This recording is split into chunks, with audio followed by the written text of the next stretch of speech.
I've been thinking a lot about analogies, and I like a house analogy a lot. This is coming from a deep trust and safety, passionate professional.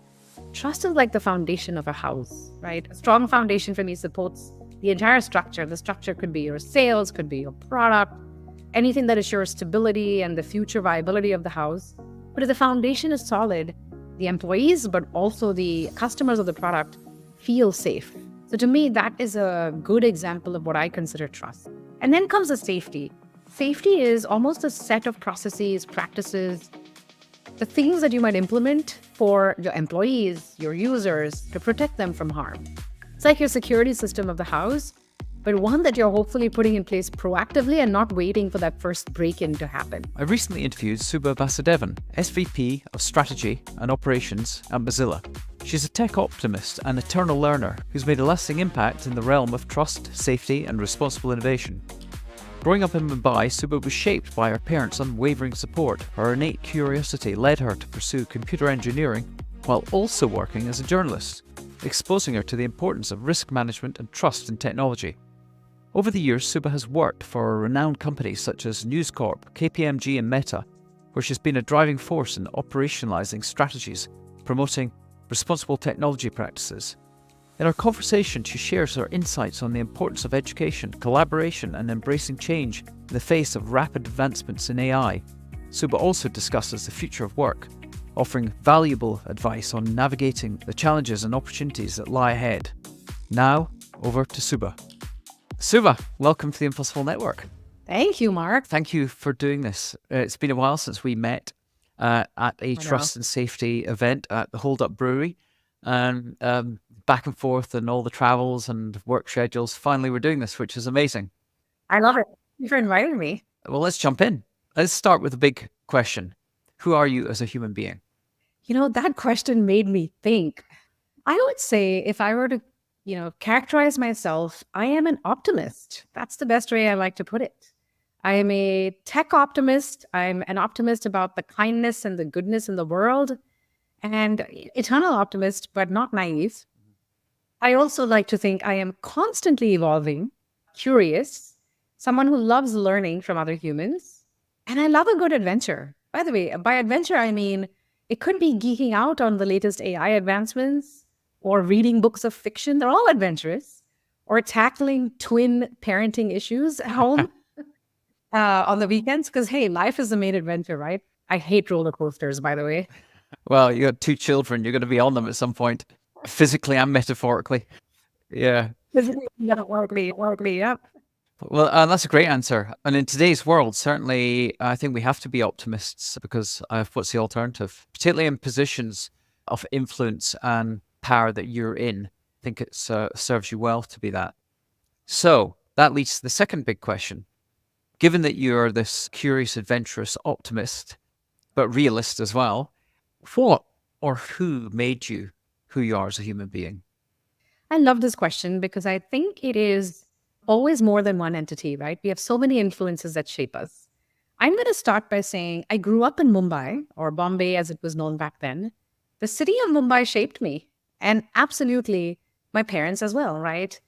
For example, my parents making me feel like I could do anything that I set my heart or my mind to absolutely shaped me.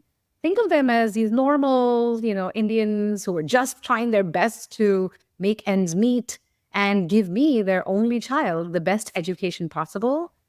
But in doing so, they taught me some very important values that I still hold dear and true, and hopefully I'm passing on to the next generation. Values around relationships building, values around the spirit of hard work, of continuous learning, all of that. And then I mentioned Mumbai or Bombay. It's a dizzying pace. I don't know if you've been there, Mark. It's a dizzying pace. I've just been to Delhi. Yeah, well, Mumbai is different. Yeah. We can get into that argument some other time. But it's a dizzying pace and a lovely city with a lot of diversity. It absolutely makes me who I am. There's no time for politics or drama. And it's a bit of a go, go, go kind of city. And I consider myself well aligned with that part of Mumbai. Interesting. It's funny, I've interviewed such a diverse range of people across the years I've been doing this. And I've always been struck by people that, I mean, I suppose in a way I fit into the category as well. That I'm an immigrant to the US, a legal immigrant, but it's people that have come from Asia, particularly. I've noticed that their parents have instilled in them both that hard work ethic, but also a sense of self belief and an attitude to life, as you say, that anything is possible. And yet, I grew up in a country like Britain, and this is very much, and I've been interviewed in the Mm. podcast about the difference between Britain and America. You haven't got that. Parents tend not to instill in their children this sense of self belief. It's almost the opposite. It's the questioning: Are you good enough? And Mm. it inhibits. I think so many people I see around me from my upbringing and friends and family. I'm witnessing my sister's kids grow up, and it's limiting these self-imposed limiting beliefs that are instilled by parents, and it reassures me in the future that when I hear people like you talk about the way that your parents have passed on to you that attitude and that you're doing it for your children, that it's creating an expansive generation of children and people believe that they can change the world for the better. So I think it's really good to hear that. Thank you. It's a good call out. And I should also clarify all those memes you see and hear about Asian parents or Indian parents, in a way, that is true. That's actually very true, where nothing you do is good enough is actually true of our upbringing, especially academics. There are jokes like, you got a 99? That's not good enough. You should be getting a. But it was also my point around I could do anything that I set my mind to, is also from the angle of the girl and the gender issue. India definitely had a lot of issues when it came to parts of India just did not want to have girl children or female infanticide. And, several parts of India was a big thing. It still is, if I'm not mistaken, in hopefully smaller pockets. But in that regard, my parents absolutely encouraged me. They didn't think my gender would limit me from being able to accomplish anything. So that sort of was one of the biggest, most empowering parts of having them as my parents and shaping me. What about siblings? Only child, Ah, which is right. part of the deal. Okay, so no sibling rivalry to sort of spur you on. Okay, so given that encouragement and that environment in which you grew up in, what were those early ambitions as you were growing up with this belief that anything was possible? Yeah. What was sparking that curiosity, whether it be innate or whether it be nurtured? So, anything was possible was tempered by a sense of the practicality.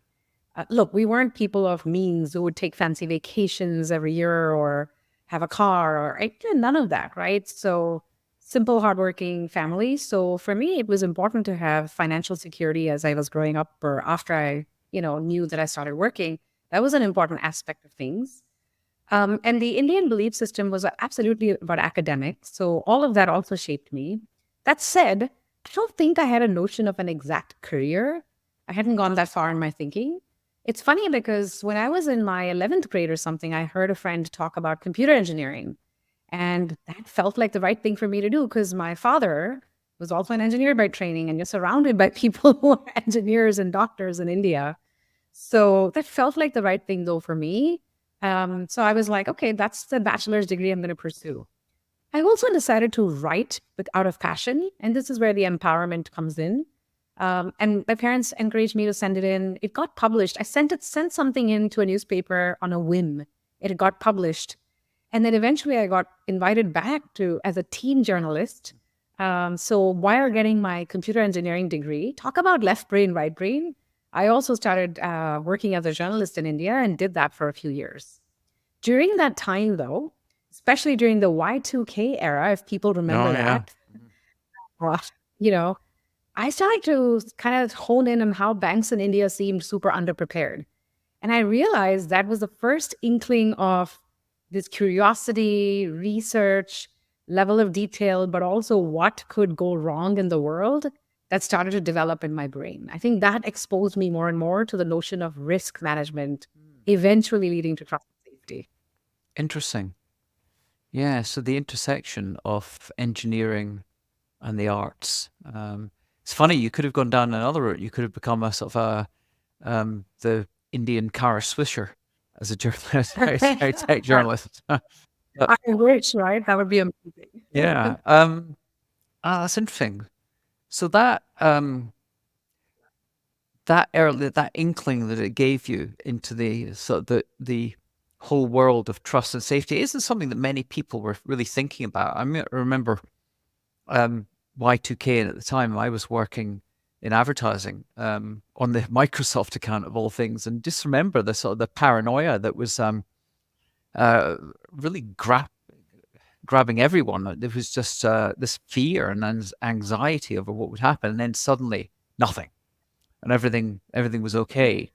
But even back then, in those sort of early days, as technology was evolving and it was growing, no one really knew or even really thinking in the mainstream about what was coming with the impact of AI, and even pre sort of the mobile phone era and pre social media era. Um, Technology has always moved fast, but at that time, did you have any inkling of how fast technology was actually sort of occurring, and the speed of the evolution and the impact it would have on business and society and culture? Even so, you were thinking about trust and safety. At what point did you suddenly wake up to the bigger picture that actually this is exponential change happening in real time around me?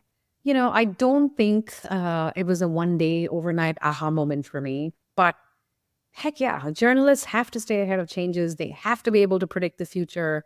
They have to think intellectually and sharply and more practically. So you combine that level of exposure and those conversations I was having with such people, such smart people, with the technical education I was getting and the smart technical people in my engineering college. That was like the best of two worlds. And it started to evolve in my brain. And I realized more than just writing or coding, I wanted to find an intersection of technology and business because I knew being technical, and it means many things, but having a good sense of technology would be super critical, no matter what I did in life. This was for me at least. And that there is something that would shift with respect to its impact to business. I had not thought about society and culture. I'll admit I was too young, but I was thinking a lot about impact to business. And therefore, I came to the US then to get a master's in information systems because that felt like the right mix of the two areas that I wanted to be in the middle of. It was a gradual evolution learned from both sides of the house.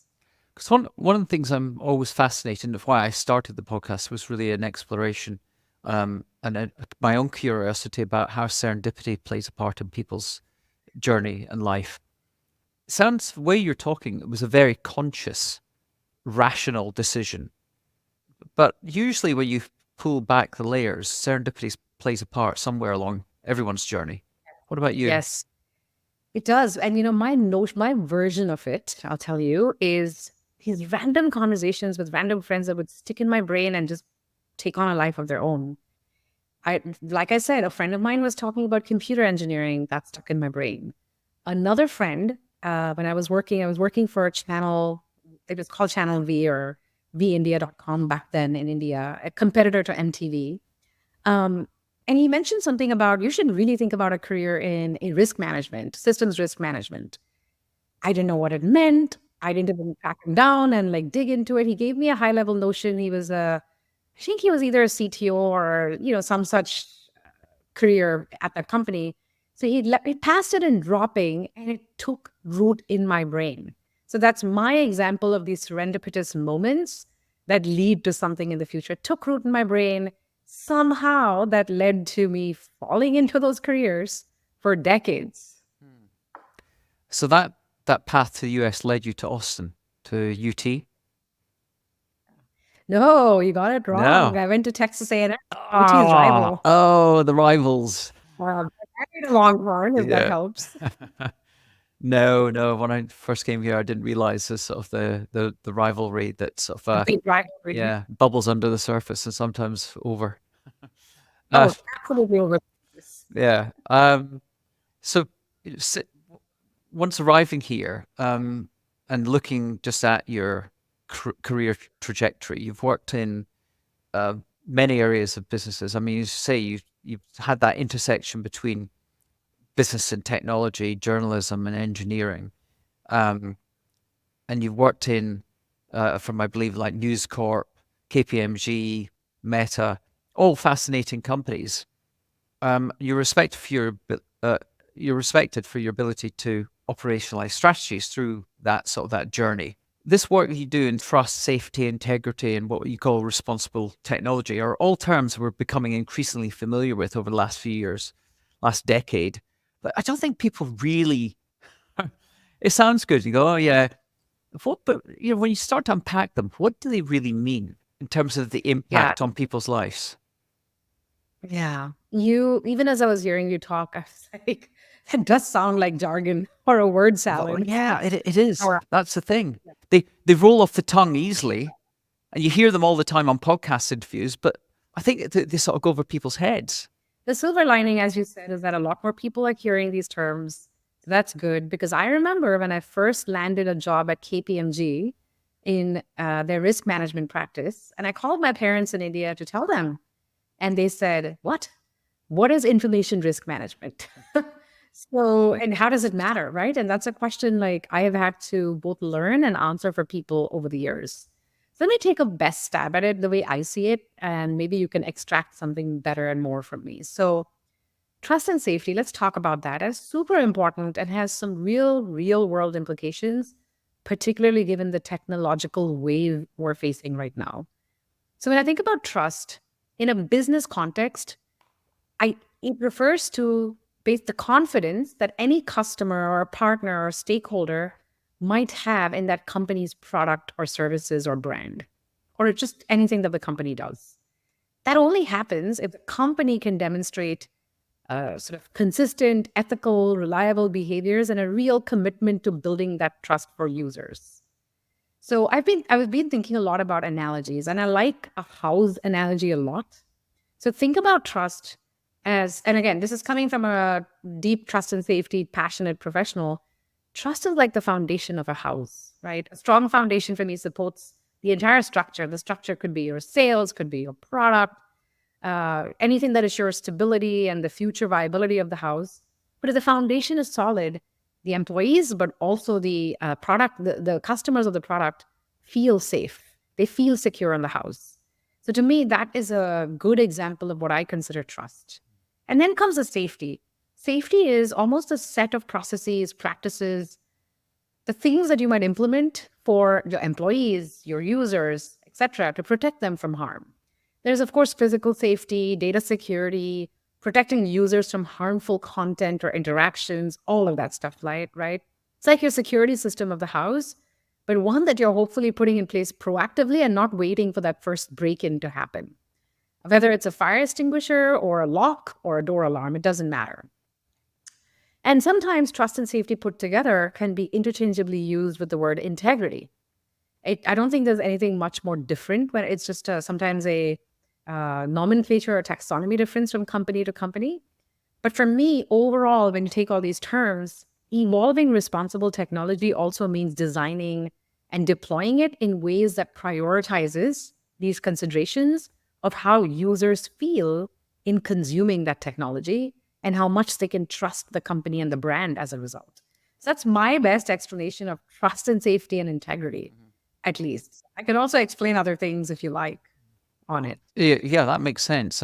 The idea of foundation, a security system in a house analogy is a really good way, and I'll definitely be using that when I have conversations with other people around it. I suppose when you use the term responsible technology, that then becomes conditional to the specific organization, the technology that they're deploying, presumably. Whether it be an AI solution or social media, or well, AI is going to be in everything, let's face it. But if it's hardware or software, it's got to be done in terms of the related. Presumably, it's related to their own governance code of ethics. Would that be fair? Yes. Let me give you a good example from a practical example that is, externally shared from my days working for Meta. I was part of multiple different organizations over 11 years there. And one of the teams I led for a long time was ads or business integrity, really ads trust and safety. So imagine that you are I don't know, you own a bakery. Let's imagine you own a bakery, a small mom and pop shop around the corner, and you want to run an ad for your bakery. That ad on Facebook, as you're the consumer, Facebook is a brand that you're choosing to give your dollars to run this ad for you. So you need to feel, first of all, as an advertiser, that your ad is going to run and give you the best return on your investment, all that stuff. But also, you're not going to see your ad next to something super crappy, which that's the safety of your brand. And then me as a consumer waking up, looking at my feed, Facebook feed, I want to see good ads that I care about, which is things like a bakery, not something crappy. And hopefully your advertising copy isn't something scandalous or something that's about targeting teenagers with violence, or it's about weapons safety issues, or there's a whole set of, or you shouldn't be running a scam Bitcoin ad, which happens a lot, disguised as a bakery ad, right? So there's a lot of ways in which things can go wrong. So as a combination of machine learning or AI and humans, a lot of the work that we did was about making sure we enabled and ensured safety or trust, I would say, between the consumers, the advertisers, and the company itself. And of course, that extends to regulators, how they see you, and all that stuff. But that was for many years, multiple teams working on it, not just mine, multiple leaders. It felt like it shaped my life's work in trust and safety in some respects, ads integrity. If you reverse it and say that the desired outcome is consumer trust, presumably it's fair to say that only when you're operating as a technology company with integrity, being responsible, can you engender and generate trust in the consumer? Because that ultimately, the way you're describing it, and just think about how personalized and often relevant and surprising it's sometimes when you get an Instagram ad that pops up in front of you and go, wow, this is amazing. I've been looking for this sort of knee rehabilitation technology solution I would never have discovered it, but it automatically, it's almost serendipitously, it pops up in my feed. That results in me going, okay, I trust this to understand Yeah. me and get it right. So yeah, I can understand that. So I think we've maybe hopefully covered what is responsible technology in that context. So that's good. Thank you for that.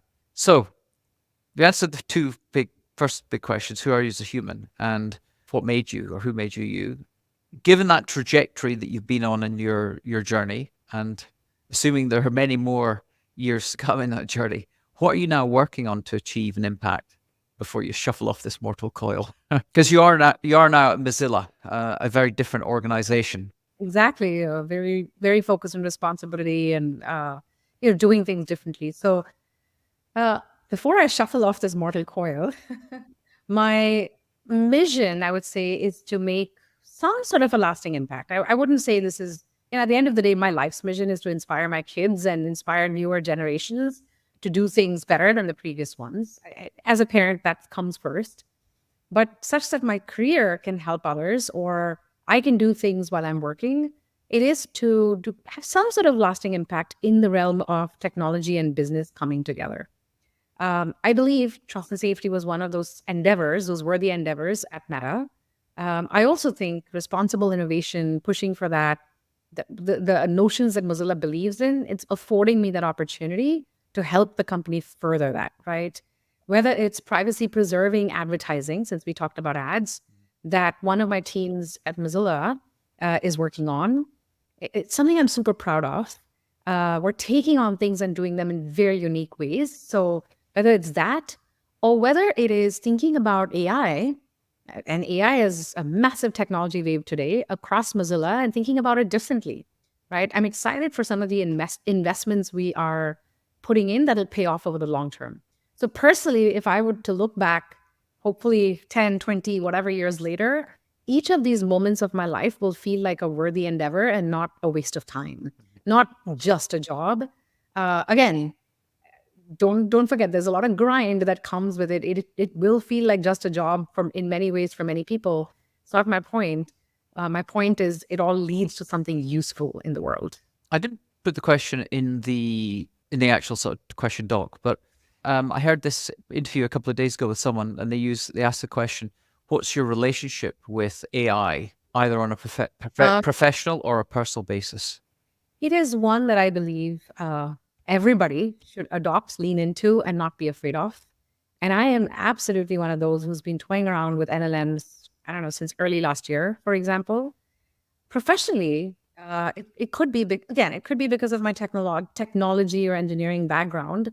I just feel like it's inherent in who I am and how I operate. It could be that natural curiosity that I developed as a journalist in predicting the future. And it absolutely is at Meta, we were AI first, machine learning first back in the day. That was, when I say AI back in the day, it was all machine learning techniques. And that's how our systems operated, systems of humans with the technology that took care of trust and safety. So for me, my thinking has been completely technology first or AI first, which means when LLMs came around and became more of a consumer facing thing, that was a wow moment for me, tempered with, wow, so much can go bad. And I am going to absolutely lean into it, use the hell out of it, learn it, test it, and know what can go bad and try to prevent it. Because you cannot prevent the technological advancement. You've got to learn how to put the guardrails and the mitigations in place. Having worked at different types of organizations and the type of organization that Mozilla is now, do you think it's going to be hard, challenging, let's say, given the pace of and the competitive pace of change that's happening in the AI space, for those guardrails to be put in place in time to maintain, to ensure sufficient trust in AI products that are being rolled out at a pace I don't think any of us have experienced before? Yeah, I'll give you like a world example. This isn't about Mozilla. Um, in the world, I actually think there are some really good companies focused on true guardrails who care about trust and safety in the world of LLMs, right? Like most technological innovations or most new products, everybody's focused on first movers advantage. How can we leap into the fray? How can I take on OpenAI or best them or whatever, right? So there is a new sort of big tech movement that's almost happening. I call it big tech. You can call it whatever, but it's almost this new wave of technology company movements that are happening. And some of them, like Anthropic, for example, are very focused on trust and safety guardrails and so on and so forth. Then you have, a lot of collaborative efforts happening around defining things like closed AI systems versus open systems. So the notion of open source software has suddenly changed. Like it's not open source software, it's the entire stack of an AI system that has multiple places where it could be opened. So security researchers can mess around with it, but also bad actors could use it. Mozilla firmly believes that open is good in general. That's been our belief, right? So that's where we would be investing our time and energy. At the same time, we also believe that users need to be given choice. It's not about, and the choice is not about the openness of the stack. It's about you need to have the choice in, you need to know, you need to be educated, you need to have transparency, you need to know what you're getting into, and then pay for the LLM product, don't pay, that's up to you, so long as you know what you're getting into. So that's sort of the notion behind all of this. There are lots of collaborative efforts now starting to happen. I think the EU, as always, has been more ahead. I think there was an original EU AI Act that was in 2021. If I'm not mistaken, I could be getting the date wrong, for a more comprehensive regulatory framework around AI. And then since then, there's been a lot more happening in the EU.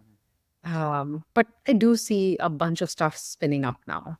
I'm sure we'll come back to talk about this question of open source and particularly models like Llama 2 and all that, where the risks lie down the road. But in 2023, you had a blog post where you outlined some key areas for responsible AI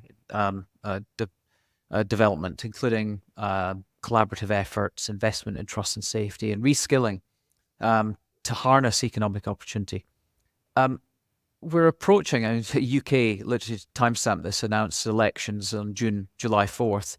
We've got the US elections, we've had the Indian elections, we've got Mexico in a couple of weeks' time. With the risks, you talked about in your blog post about the risks of deep fakes, and then there's always the question of foreign interference, and they're all looming large. What progress have you observed in these areas? And what advice could you offer potentially just to help people who are encountering these elections and probably aware of the risks that they face when they're consuming content? What advice could you give to help navigate maybe some of this challenges coming at us in this landscape? I really think it's important to look at it from the perspective of educating yourself, because with LLMs and other advancements in technology, it's become very easy for bad actors to further their own scams and deepfakes and misinfo. Misinfo and disinformation has existed for as long as time it feels. Right? But it was in person disinformation warfare way back when. Now it's all online, and that has sped up things. And LLMs will speed up the ability to create and distribute some of all of the crap that we see out there. As users, and this starts with children also, and it includes the vulnerable like the elderly, it is super important to educate everybody and make sure that we lead into these technological times. As I said before, live with it, don't fear it, right? Which means serious education on spotting these things so that even if they're not mitigated out there, you don't fall prey as an individual, and that you don't live in a bubble. You form the best opinion. To me, there's a big societal and human aspect to it. I see a bunch of schools now and other organizations really focusing efforts on it, which makes me feel the hope.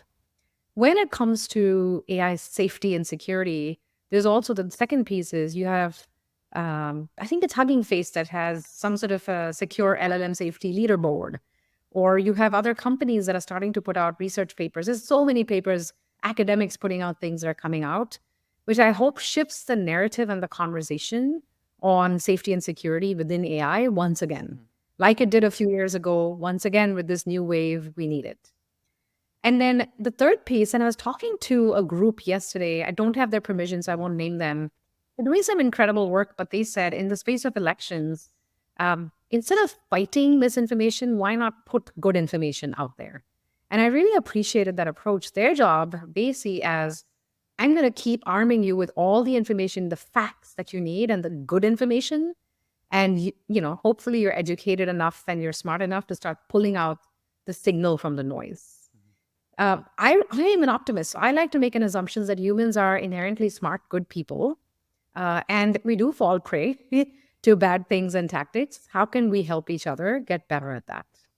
It's interesting. At South by Southwest, I went to a lot of AI events and covering the whole gamut, but quite a few of them were around governance and ethics and trust and safety. And one of the ones came up about elections. We were talking about they didn't believe that the risks would be at the presidential level. It would be more down ballot at local elections, where you've got in really key swing districts, right at that critical moment in time where maybe the mechanisms aren't in place to spot deep fakes or misinformation, disinformation.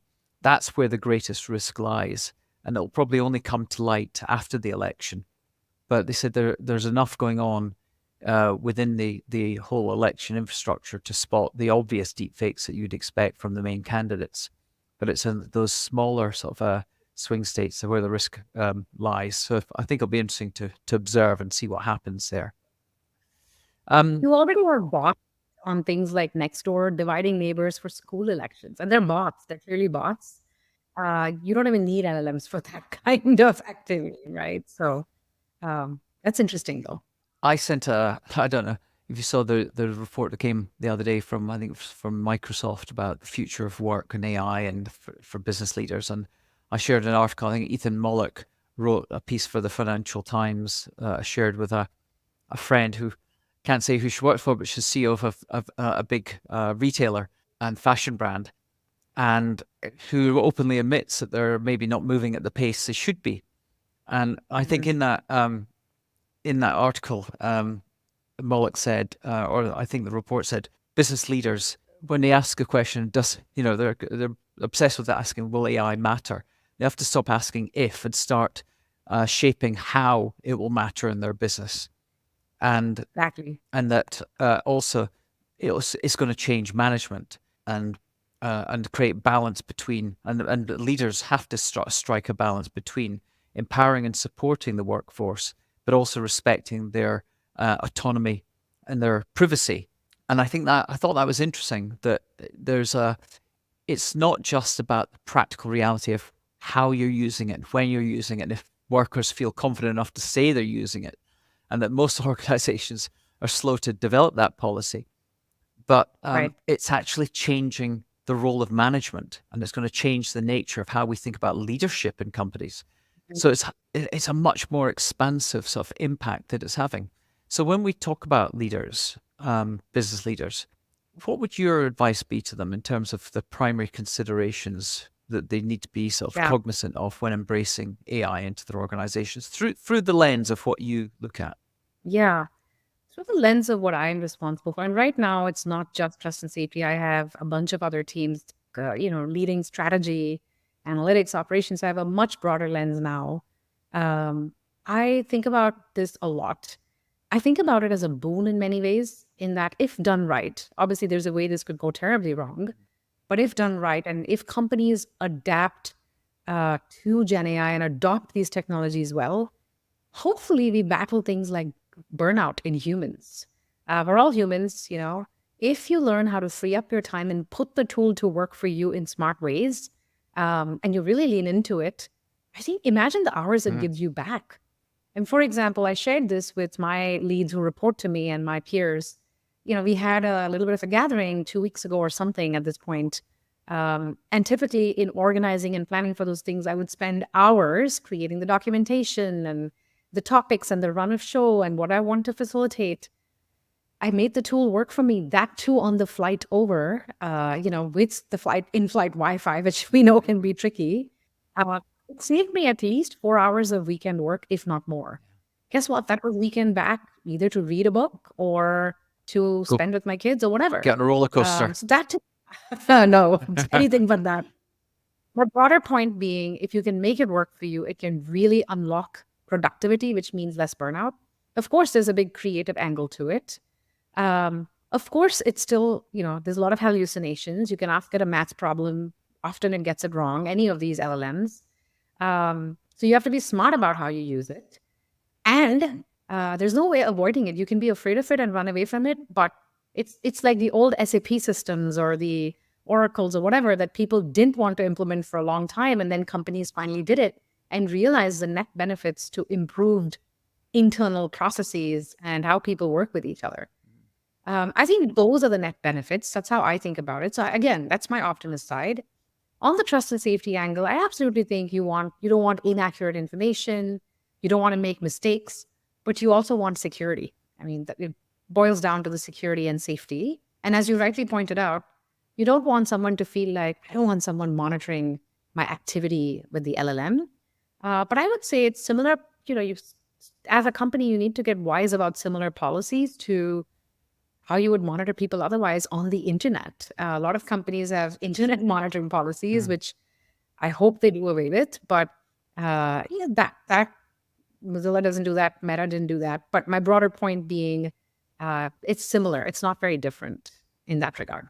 Do you see any other changes coming? The way, when I read this article and this piece about how it's actually going to sort of redefine the role of management, that made me suddenly go, oh wow, I've not been thinking about this in a broad enough sense.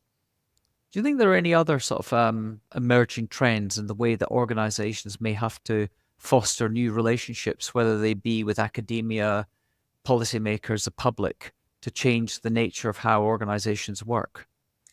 Absolutely. And we've in fact been talking to one of Mozilla's board members is a Harvard Business School professor. So in talking to him, Kareem, he's been sharing a lot about a lot of his wisdom gained from working with these technologies. So for us, that is reliant on someone who's both been a professor for a very long time, but also works with a lot of companies and corporates.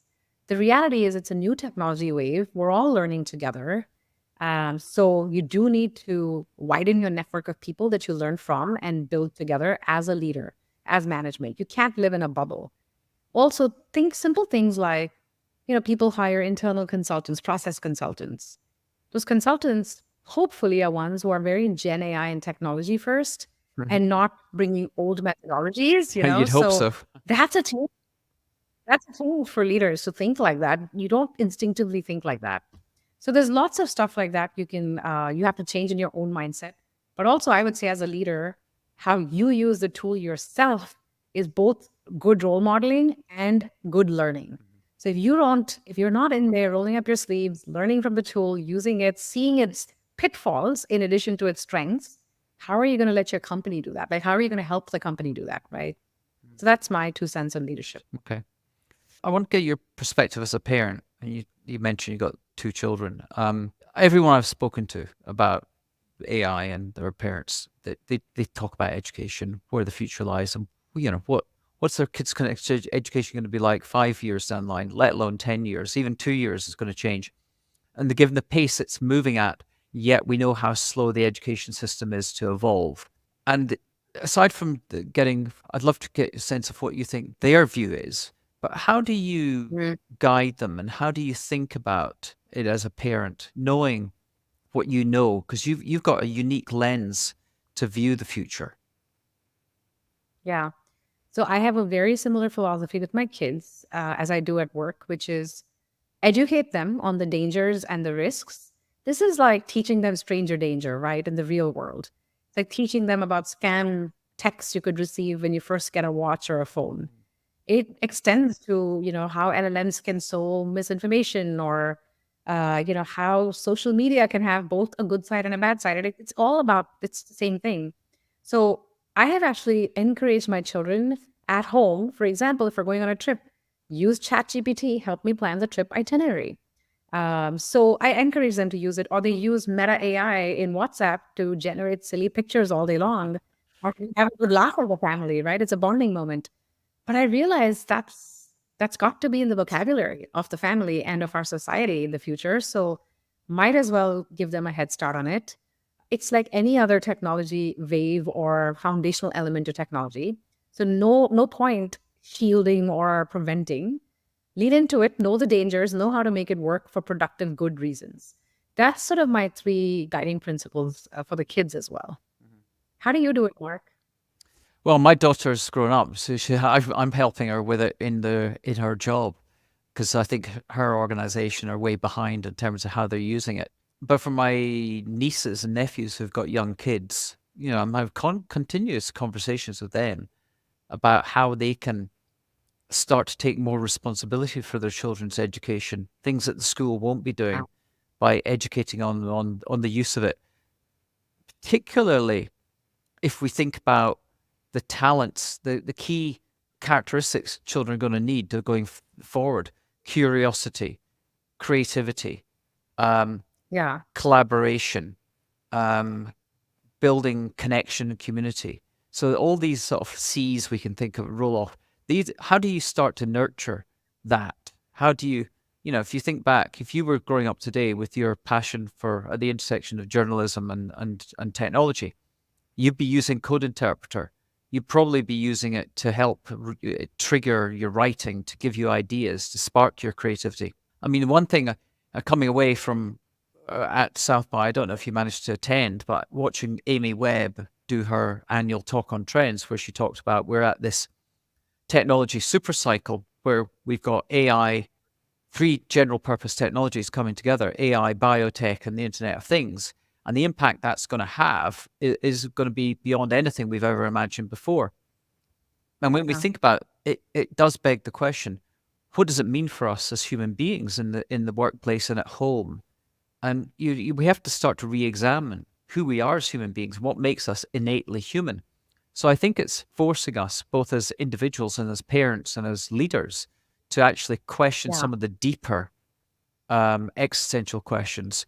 What, how do we nurture curiosity in everyone? How do we ensure that our ingenuity marks us out as different? So I think it's very interesting time and fascinating. And as you said, I don't think anyone's got any of the answers. I agree. And I'd love to ask you what other things we should be talking about AI, but let's get on to some quickfire questions. Oh, before we do, you have this philosophy called the do differently philosophy. Let's just very quickly just give me an explanation of that. Yeah. I actually learned the words from a former manager, so I'll give all credit where it's due to that manager. It's not mine. I didn't make it up. But I've always been that way when it comes to, picking out something to wear, or I don't know. It's not about the need to stand out of the pack. That's not it. I always believe it's the creativity aspect. Just because every company has been doing a process a certain way doesn't mean we need to do it the same way, right? or just because trust and safety or strategy or operations is done a certain way and has certain first principles, you don't get to just stick to it. You got to challenge it. And that's the only way to get better. That's my mindset. And coming to Mozilla last summer actually afforded me that opportunity. We call it the Mozilla way here, which is beautiful because it is different. It's about responsible practices and showing how technology can be done differently, which is what excites me about a company like Mozilla. So the do differently really came true for me in joining Mozilla. Cool. I like that. Okay, then. So who or what inspires you? So many people. It's really hard for me. And it could also be something as simple as a walk that I take in the morning. So it doesn't have to be a lofty person or a book that they wrote. I get inspired by the little things in nature or, two animals fighting and figuring it out, Okay. Uh, What, yeah. what principles do you live by? I think it goes back to what I said earlier about what shaped me. For me, it is relationships are very important in life. Second, hard work, but not for the sake of. I mean, you can put in hard work and it can be absolutely useless and worthless. So, hard and smart work is very important. I think I just need to feel like I'm contributing no matter what, where.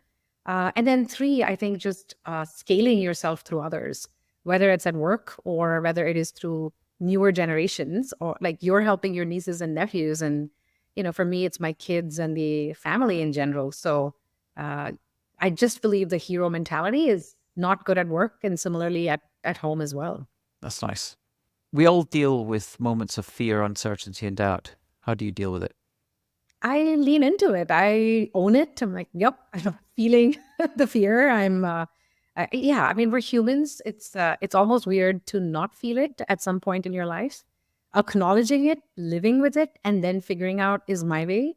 I didn't learn it overnight. I obviously, with age comes the maturity to name these things, own these things, and then work through them bite size. Like it's about picking it apart one by one. I have this funny thing when my kid was, and by the way, I don't know where it came into my brain. I'm sure I read it somewhere. When we moved into this house, my kid was in second or third grade and he wouldn't sleep at night. He would panic and like come running looking for me no matter where I was in the house. I gave him this like little toy tree and said, this is your worry tree. You're going to tell the worry tree everything you're worried about before going to bed each night. And he did that. And he started sleeping in his bed just fine. And it's the silliest thing I've done in my life. But I remind myself about worry trees. And my way of dealing with all this, anything I'm uncertain about or fear is I either talk it out at home or I write it out. I write. And then it's out of my brain and not spinning anymore. I can actually focus on the execution of it. Nice. I was going to ask you a question about life hack, but I think you've just answered that one. I don't have any very good life hacks. Okay, then. Sure. Okay, then. Right. Quiet. On to the next one. Book you'd recommend. Oh, gosh. I'm a massive fiction reader. So I'll give you one fiction, one nonfiction. At work, I found Atul Gawande's book, The Checklist Manifesto. I really, really, really loved it. Okay. And then I love reading a lot of fantasy fiction. N.K. Jemisin, The Broken Earth trilogy is a really good one. Check it out if you haven't. All right. Good. Show someone might not have seen but should watch. Oh, God. This is probably people have seen it, but The Gentleman on Netflix. It's a Guy Ritchie show, and I'm watching something Guy Ritchie after a very long time, and I love it. Okay, that's a good one. Go on the list. Final two questions. Are you open to us, because we believe in reciprocity, connecting with other guests to generate random collisions? Yes, absolutely. Good. Look out for it. And our final question, which is generating serendipity, which is who do I interview next? Oh, gosh. I have a list for you. Can I send you a list? Absolutely. Just wait. What to do is we ask for you to make an introduction. So send the list. Once this is edited and out, it'll be probably 2.5 weeks from now. Then once it's out, you can share it and say, make the introduction.